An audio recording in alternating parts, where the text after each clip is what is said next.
उत्तर प्रदेश में जो आपके एलाइज हैं वो कितने महत्वपूर्ण रहेंगे? मैं देख रहा था आपने प्रेस कॉन्फ्रेंस में सबको आगे बुलाया, आपने राजभर जी की सभी बात लोग करी। मंत्रिमंडल के भाग गए हैं, तो मंत्रिमंडल में सभी लोग मिलकर के निर्णय लेते हैं और यहाँ पे सभी लोग आए थे। तो मंत्रिमंडल के सामने जब फोटोग्राफी की बात आई तो हमने कहा भी हमारे सभी सहयोगी दलों के लीडर्स भी सामने आ जाए। तो ये माना जाए हम साथ साथ हैं, सभी लोग साथ में हैं, आगे साथ रहेंगे। आपने हरियाणा और महाराष्ट्र में एक शानदार जीत की बात करी, बहुत बड़ा कमबैक रहा और बहुत कन्विंसिंग विक्ट्री रही दोनों जगह। महाराष्ट्र में तो बहुत बड़ी जीत रही। आपने एक नारा दिया उन दिनों, बटोगे तो कटोगे।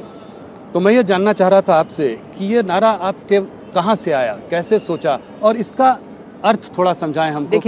देखिए, मैं हरियाणा चुनाव के दौरान मथुरा मुझे जाने का अवसर प्राप्त हुआ था। रात्रि को मैं मथुरा में था, सुबह मुझे वहां पर आगरा में दुर्गादास राठौर की प्रतिमा का अनावरण करने का अवसर प्राप्त हुआ। दुर्गादास राठौर मध्यकाल में एक बहुत प्रतापी सेनापति थे, जोधपुर राजा के। तो स्वाभाविक रूप से उस समय दुर्गादास राठौर के बारे में कहा जाता है कि जब जोधपुर के राजा महाराजा जसवंत सिंह को औरंगजेब परास्त नहीं कर पाया,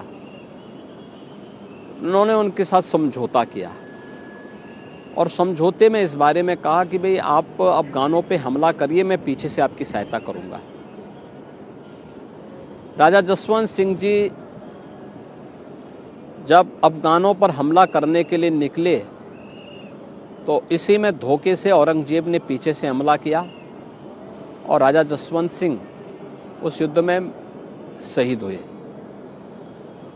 उनका पुत्र अजीत सिंह साथ में था, रानी साथ में थी। जब सेनापति दुर्गादास राठौर ने देखा कि राजा को मारने के बाद अब ये राजकुमार को मारना चाहते हैं, तो उन्होंने राजकुमार और रानी को ले जाकर के एक आश्रम में उन्हें रखा और फिर वहां से उनको दूर लेके चले गए। जब राजकुमार अजीत सिंह बड़े हुए तो उन्होंने फिर जोधपुर का राजा उन्हें बनवाया। 91 वर्ष की उम्र तक दुर्गादास राठौर जोधपुर में रहे। उसके बाद उन्होंने संन्यास लिया और उज्जैन चले गए, वहीं उन्होंने अंतिम श्वास ली। उस पूरी परंपरा के प्रति राठौर तेलीय परंपरा, तेलीय जाति से जुड़े हुए जितने भी लोग हैं, आगरा में वो मूर्ति लगाना चाहते थे, लेकिन कुछ लोग समुदायों के द्वारा विरोध किया जा रहा था। हम लोगों ने दोनों समुदायों को बुला के बात की, अंततः समझौता हुआ, फिर मूर्ति स्थापित हुई। तो उसी में मैंने कहा था कि बटोगे तो कटोगे, एक रहोगे तो नेक रहोगे। और मैं आभारी हूं आदरणीय प्रधानमंत्री जी ने एक रहोगे सेफ रहोगे के माध्यम से पूरे देश को इसके साथ जोड़ने का संदेश दिया है। और मैं मानता हूं महाकुंभ का भी यही संदेश है कि एकता से ही अखंड रहेगा देश। देश अखंड रहेगा तो देश सुरक्षित रहेगा, सनातन धर्म सुरक्षित रहेगा। सुरक्षित है तो हर जाति, हर मत, हर मजहब, हर संप्रदाय, हर पंथ भी सुरक्षित रहेगा। और सुरक्षा है तो समृद्धि अपने आप आएगी। मैं एक चीज आपसे समझना चाह रहा था कि आपके पहले कार्यकाल में लॉ एंड ऑर्डर एक बहुत बड़ी प्रॉब्लम आपने सॉल्व की, उसका आपको जनता ने आपको दोबारा बहुत बड़ी जीत दिलाई। इस कार्यकाल में आपकी बड़ी उपलब्धियां क्या हैं? देखिए, हमने जो कहा सो करके दिखाया है। जो पहले भी कहा गया था कि मोदी है तो मुमकिन है, तो मोदी जी के नेतृत्व में, उनके मार्गदर्शन, उनके आशीर्वाद से भारतीय जनता पार्टी ने जो कहा सो करके दिखाया है।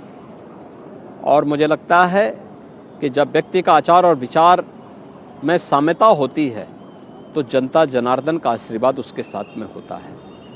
जनता को सुरक्षित माहौल चाहिए, नौजवान को रोजगार चाहिए, किसान को अपनी समृद्धि को आगे बढ़ाने के लिए अवसर चाहिए, हर बहन और बेटी को सुरक्षा चाहिए, हर व्यापारी एक सुरक्षित माहौल में व्यापार कर सके, उसके लिए जॉब डूइंग की व्यवस्था हो, ये डबल इंजन की सरकार उत्तर प्रदेश के अंदर कर रही है, उसका लाभ बीजेपी को प्राप्त होगा। एक थोड़ा सा पर्सनल सवाल है कि आपको एक एडमिनिस्ट्रेटर की तरह लोगों ने देखा आपके पहले कार्यकाल में, एक कठोर एडमिनिस्ट्रेटर, जो आपने दृढ़ निश्चय किया वो करके दिखाया।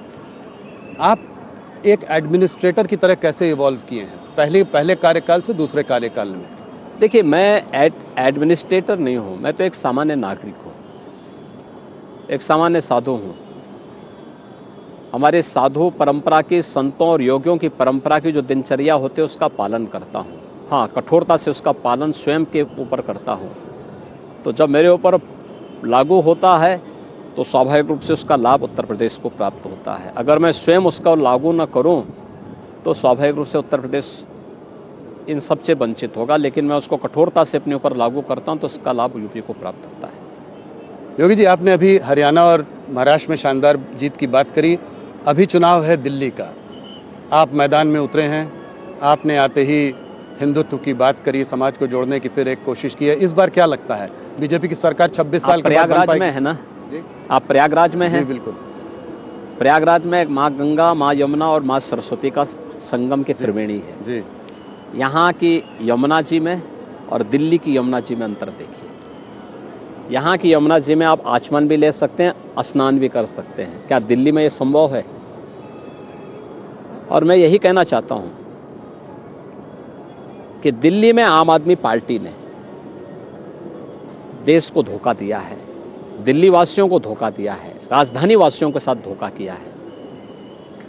आप देख सकते हैं वहां पर यमुना जी को गंदे नाले में बदल दिया है।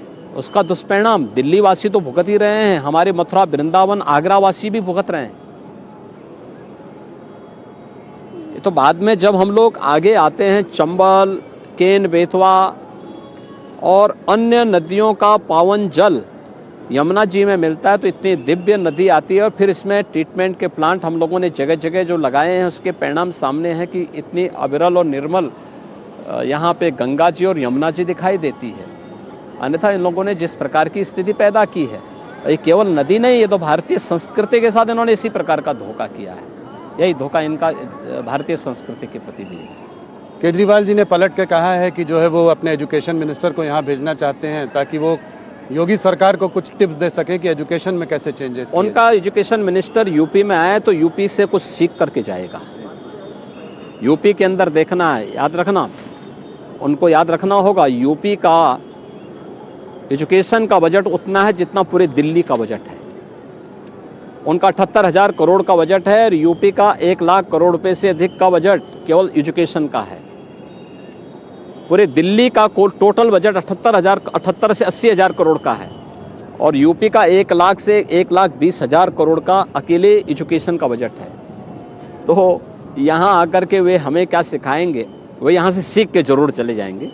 और मैं चाहूँगा कि जैसे मैंने संगम में माँ गंगा, यमुना और सरस्वती की इस त्रिवेणी में डुबकी लगाई है पूरी कैबिनेट के साथ, उनको भी जाना चाहिए, एक बार वो भी डुबकी लगाएं तो अच्छा रहेगा। योगी जी, केजरीवाल जी ने बहुत पहले एक फ्रीबीज की पॉलिटिक्स शुरू की थी, फ्री इलेक्ट्रिसिटी, फ्री पानी, ये सब उन्होंने दिया। तो इस बार आपको क्या लगता है, ये फ्रीबी की पॉलिटिक्स जीतेगी या आपका हिंदुत्व जीतेगा? देखिए, हिंदुत्व हमारे लिए राजनीतिक मुद्दा नहीं है। हम फ्री की सुरक्षा उपलब्ध करवा रहे हैं और ये हर नागरिक का अधिकार है। वेलफेयर की स्कीम जहां जिसको जो आवश्यकता हो तो हम उपलब्ध करवा रहे हैं। ये डबल इंजन की सरकार से उपलब्ध करवा रही है। लेकिन खैरात बांटने की प्रवृत्ति, क्योंकि ये खजाना प्रदेश की जनता का है, मेरा नहीं है, मेरा व्यक्तिगत नहीं है, मुझे कोई राइट नहीं इसको लुटाने का। जो जनता जनार्दन का अधिकार है वही उनको उपलब्ध हुआ, उनको होना ही चाहिए, उनको उपलब्ध करवाने का पूरा प्रयास हो रहा है। योगी जी, मेरा एक सवाल इससे थोड़ा बड़ा है, थोड़ा इससे ऊपर उठ के है, और वो ये है कि क्या आप इस रेवड़ी कल्चर, इस फ्रीबी कल्चर के बारे में चिंता करते हैं? देखिए, बहुत सारे चुनाव हुए हैं पिछले कई वर्षों में और अब सिर्फ फ्रीबीज दी जा रही हैं, और आपकी पार्टी के प्रदेशों में भी ऐसा हुआ है, जैसे कि मध्य प्रदेश हो गया, छत्तीसगढ़, मतलब कर्नाटका, हर जगह आप फ्रीबी दीजिए और जो है चुनाव, और उसका चुनाव में परिणाम पॉजिटिव आ भी रहा है। महाराष्ट्र में भी लाड़की बहना स्कीम भी आई। क्या आपको इस बात को लेकर आप चिंतित हैं? आप यूपी को $1 ट्रिलियन इकोनॉमी बनाना चाहते हैं। इस तरह की फ्रीबी कल्चर ग्रोथ को स्लो करेगा, इंफ्रास्ट्रक्चर में पैसा कम जाएगा। इस पर आपका क्या मानना? देखिए, मेरा मानना है कि हमें एक लंबी सोच के साथ काम करना होगा। परफॉर्मेंस बेस्ड इसको करना पड़ेगा। वेलफेयर की स्कीम को लागू करने में बुराई नहीं, लेकिन अगर यही चीज परफॉर्मेंस बेस्ड होगी तो लोग अपने कर्मों पर विश्वास करेंगे, और कर्मण्यता से कोई समृद्धि की शिखर पर नहीं पहुंच सकता है। याद रखना, आज दुनिया के अंदर जो संकट आया है, वह संकट के दौर में, कोरोना जैसी महामारी के दौरान भारत दुनिया के अंदर अकेली इकोनॉमी के रूप में खड़ा है। दुनिया लड़खड़ा रही है। कारण है, भारत ने कर्म की प्रधानता दी है, कर्म का संदेश दिया है। तो उस कर्मण्यशीलता को हमें बनाए रखना पड़ेगा, अन्यथा लड़खड़ाने में बहुत देर नहीं लगने वाली। तो आप कह रहे हैं कि जो भारत सरकार कर रही है, जो वेलफेयर स्कीम्स हैं, वो चालू रहेंगी, और वो रेवड़ी कल्चर नहीं है, वो फ्रीबीज मैं क्या कर रहा हूं, देखिए, वो वेलफेयर की स्कीम है जी, जिसमें व्यक्ति के परफॉर्म के हिसाब से उसको बांटा गया, परफॉर्मेंस बेस्ड है वो।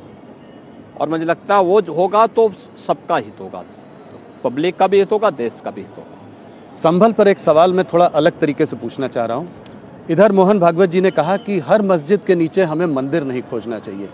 संभल के परिप्रेक्ष्य में आप इसको कैसे देखते हैं? देखिए, संभल से मतलब नहीं था, तो देखिए, आपने देखा होगा उसके बाद ऑर्गेनाइजर ने भी और पांचजन्य ने भी इस बात को बहुत स्पष्ट से कहा था कि सोमनाथ से संभल तक इस सत्य को खोजने की एक यात्रा है।